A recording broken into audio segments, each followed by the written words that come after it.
सलाम भाइयों सलाम। Welcome to sports news today. इस साल की यही बोलूँगा कि सबसे बड़ी सीरीज़ है T20 वर्ल्ड कप से पहले इंडिया वर्सेस इंग्लैंड। और इंडिया के अंदर वर्ल्ड कप भी इंडिया के अंदर है और इंडिया वर्सेस इंग्लैंड 5 T20 है, ना दो है ना तीन है, सीधा सीधा 5 T20 है। और आने वाले वक्त में मुझे ऐसे लग रहा है कि ये 5 T20 से भी 7 T20 हो जाएंगे। जी हाँ, वनडे क्रिकेट गायब ही होती जा रही है, बहुत कम होती जा रही है और T20 से भी लोग अब T10 की तरफ जाना पसंद कर रहे हैं। तो टीमों की तरफ जल्दी से चलते हैं कि टीमों में क्या रखा हुआ है। अगर आप देखें तो रोहित शर्मा ऊपर और KL राहुल, ये टोटल जो इंडिया की बेस है, मुझे लगता है अगर इंग्लैंड को ये सीरीज जीतनी है तो इन दोनों में से एक को भी आउट करना पड़ेगा पहले 6 ओवर के अंदर। जी हाँ, अगर दोनों में से एक भी 6 ओवर खड़ा रहता है तो फिर सीरीज जीतना इंग्लैंड को भूल जाना चाहिए। बाकी अगर आप नीचे बात करें, चले ना चलें वो खिलाड़ी हैं। बॉलिंग लाइनअप की हम बात करें तो शार्दुल ठाकर, भुवनेश्वर कुमार हमें वापस नज़र आते हैं, चहल और नवदीप सैनी। यहाँ पे भुवनेश्वर कुमार नहीं है इंडिया में, ठीक है। तो टोटल मेरी नज़र में दो बंदे मैच जिताते हैं इंडिया को, रोहित शर्मा और KL राहुल। हो सकता है नीचे से कोई बैट्समैन चल जाए, बॉलर वॉशिंगटन सुंदर जैसा अच्छा परफॉर्म कर दे, अक्षर पटेल जैसा, लेकिन यहाँ पे हमें जडेजा भी नहीं नज़र आ रहे हैं। और जहाँ तो स्पिन अटैक की अगर बात कीजिए तो चहल और वॉशिंगटन सुंदर जो है हमें दिखने में मिलेंगे, जो कि इतने बड़े T20 जो हैं वो स्पिनर नहीं है। चहल नो डाउट मेरी नज़र में इस वक्त अदील रशीद के बाद T20 या किसी भी मतलब के वनडे में भी कमाल के बॉलर हैं चहल, और कमाल की लेग स्पिन है इनकी।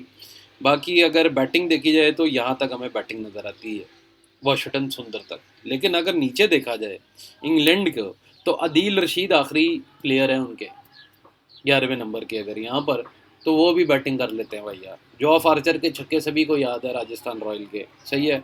और बॉलिंग लाइनअप देखा जाए तो फास्ट अटैक के साथ सीम अटैक भी है और साथ आपको बेन स्टोक्स भी ऑलराउंडर की मिल रहे हैं। जेसन रॉय की बात की जाए तो किसी भी IPL टीम ने इनको मुंह नहीं लगाया इनका पिछला 2018-19 का रिकॉर्ड देख के कि ये स्पिन के खिलाफ इतना अच्छा नहीं खेले। लेकिन हो सकता है कि ये अब अपने जलवे दिखाना शुरू कर दें उन टीमों को जिन्होंने इनको बाहर निकाला, क्योंकि टैलेंटेड प्लेयर हैं। लेकिन कई दफ़ा ऐसे भी होता है जो इंग्लिश पिचों के प्लेयर होते हैं वो एशिया में आके रन नहीं बटोर पाते। तो टोटल टीम आपके सामने Buttler, Malan, Jonny Bairstow, Ben Stokes, Eoin Morgan, Moeen Ali और मोइन अली तक आप कह सकते हैं कि टोटल बैटिंग लाइनअप है। सैम करन भी आपके सामने बड़ा ज़बरदस्त बैटिंग कर लेते हैं। IPL की इनकी कुछ यादें सभी को याद हैं। और क्रिस जॉर्डन भी हल्का फुल्का बैट कर लेते हैं। टोटल 11 बैट्समैन है। तो इंडिया की जो बॉलिंग लाइनअप है, नवदीप सैनी को ऊपर से लीड फ्रॉम फ्रंट करना पड़ेगा, भुवनेश्वर कुमार को अपनी जवानी में वापस आके परफॉर्मेंस देनी पड़ेगी और शार्दुल ठाकुर को सीम करना पड़ेगा बॉल को। अगर ये चीज़ें सही बैठी तो चहल की थोड़ी जो मदद वो करता ही करता है बेचारा इंडिया टीम के लिए, वो कामयाब हो जाएगी और इंडिया फिर सीरीज जीत सकता है। भाव की तरफ चले इस मैच के, तो इस वक्त हमें 65-70 पैसे जो नज़र आ रहा है इंडिया नज़र आ रहा है। जहाँ तक बात है आज के मैच की, 65-70 पैसे इंडिया है। मेरा ख्याल है इंडिया अगर चोज टू बॉल करे और पहले फील्डिंग करे तो काफ़ी ज़बरदस्त रहेगा इंडिया के लिए ये मैच जीतने के लिए। लेकिन अगर ऐसा नहीं होता तो फिर टॉस देख के ही मैं आपको प्रोडिक्ट कर पाऊंगा कि भाई आगे क्या हो सकता है, और उसके लिए आपको टेलीग्राम लिंक पे क्लिक करके ज्वाइन करना पड़ेगा। क्योंकि सारी चीज़ें टेलीग्राम पे ही आपको जो फ्री टिप है ये चीज़ें आपको टेलीग्राम पे मिलेंगी, इसलिए टेलीग्राम ऐप आपको डाउनलोड करना ही करना होगा। बाकी इंडिया इंग्लैंड की सीरीज से थोड़ा सा आपको ये भी मैं भाइयों को समझा दूं कि फंटर जो होता है बेसिकली वो टोटल तुक्के पे खेलता है, टोटल गेस वर्क होता है उसका। आज इंडिया जीत जाएगा या इंग्लैंड जीत जाएगा, टोटल उसको कुछ नहीं पता कि कौन है क्या है। वो सिर्फ टॉस देखता है, प्लेइंग 11 देखता है, या वो भी नहीं देखता और कूद पड़ता है। मैं चाहता हूँ कि फंटर को की सोच बदली जाए। एक बिजनेस है, उसके अंदर आप पैसा लगाते हो, उसको टाइम देते हो, आपके वर्कर्स को टाइम देते हैं अपना, फिर जाके वो चलने लगता है। यहाँ पे जो बिजनेस है आप कर रहे हैं, पैसा लग रहा है भाई, तो भैया इसको टाइम क्यों नहीं दे रहे हो? इसको बादशाह बन के क्यों खेल रहे हो? इसको ऐसे खेलते हो कि राम जाने कोई नहीं हार गए, उसके बाद रोते क्यों हो फिर हारने के बाद? मैं सिर्फ इतना कह रहा हूँ फंडर से कि अगर वो मैच से पहले गूगल पे ये लिखे इंडिया वर्सेस इंग्लैंड, और उसके सामने 1 मिलियन साइट्स खुल जाएंगी, वहाँ पे वो सिर्फ 1-2 साइट्स पर जाए और थोड़ा सा उस मैच के बारे में हाव नाउ ले, पिच कैसी है, फलाने बैट्समैन का क्या मतलब कि इंग्लैंड के खिलाफ स्ट्राइक रेट रहा हुआ है। ये छोटी छोटी चीज़ें जब आप 5-6 निकाल लेंगे ना मैच से, आपको 70% मैच जो है वो प्लेट में मिलेगा। बाकी 30% आपकी गुड लक या लक होगी कि आप उस सौदे के फ़ायदे में आने में भी कटिंग कर पाते हैं कि नहीं कर पाते हैं। आप उसमें से प्रॉफिट कितना बनाते हैं, आप नॉन कटिंग खेलते हैं कि नहीं खेलते हैं। तो मैं ये सिर्फ चाह रहा हूँ भाइयों कि आप टोटल 100% गैस वर्क पे मत बैटिंग करें। आप ये साइट है क्रिक इन्फो, क्रिक बस, पता नहीं कितनी साइट्स हैं, इन पे जाएं। ये देखें, ये पागल के बच्चे हैं। ये देखें, ये पागल तो नहीं है ना।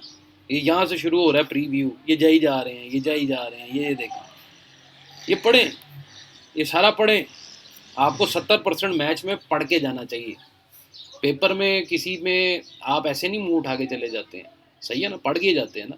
तो ये जो ज़िंदगी का मेन पेपर है, जो आप लोगों ने अपना धंधा बनाया हुआ है, इसमें आपकी पढ़ाई लिखाई कोई नहीं है, कोई रिसर्च ही नहीं है।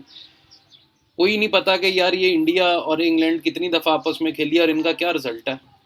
इनका रिजल्ट है डेड इवन का, मतलब दोनों बराबर में जीती हुई हैं। ये देखें, are dead even in terms of their T20 head to head. कई ऐसी चीज़ें हैं। सैयद मुश्ताक अली ट्रॉफी में जब अहमदाबाद की पिच पे जो रन थे, वो यहाँ पे देखें आप, लिखे हुए हैं कि ओवरऑल कितने रन बने, किस एवरेज से बने, स्पिनरों को कामयाबी मिली, कैसे मिली। और ये चीज़ें जब आप पढ़ लेते हैं तो आप 70% पढ़े लिखे फंटर बन के मैच में उतरते हैं। और बुकी कभी भी नहीं चाहेगा आप इतने पढ़ लिख कर। ये खाली जेड गई है, ये आप लोगों को तोहफा देता है। हमेशा ही किसी ना किसी टिप के अंदर कोई काम की बात बताता हूँ, और मुझे अच्छा लगता है जब आप लोग कमेंट्स में आके मुझे बता रहे होते हैं कि भैया तीसरा रीज़न ये हो सकता है, सही है, ये भी वजह हो सकती है। तो उस चीज़ को कमेंट में, अगर आप कोई सवाल हो, कोई चीज़ आपकी तरफ से एडिशन हो सीरीज़ के बारे में, तो वो मैं पढ़ता ज़रूर हूँ, ये याद रखिएगा। चलता हूँ भाइयों, इंडिया वर्सेस इंग्लैंड सीरीज़ की अगर आप कहेंगे कि विनर की प्रोडिक्शन मुझे करनी है, तो वो मैं ऐसे करूँगा कि अगर इंडिया ये सीरीज़ जीतता है तो वर्ल्ड कप नहीं जीतता, वो भी इंडिया में। मुझे ऐसे लगता है, मेरा पॉइंट ऑफ व्यू गलत भी हो सकता है। अगर इंडिया ये 5 मैचों की सीरीज़ इंग्लैंड से जीत जाता है तो इंडिया T20 वर्ल्ड कप अक्टूबर में इन इंडिया नहीं जीतेगा। और अगर ये इंडिया सीरीज़ हारता है तो T20 वर्ल्ड कप के फाइनल में इंडिया ज़रूर पहुंचता है। जीते ना जीते अलग बात है, लेकिन ये सीरीज़ हारना मुझे ऐसे लगता है कि इंडिया के बेनिफिट में काम करेगी इन T20 वर्ल्ड कप।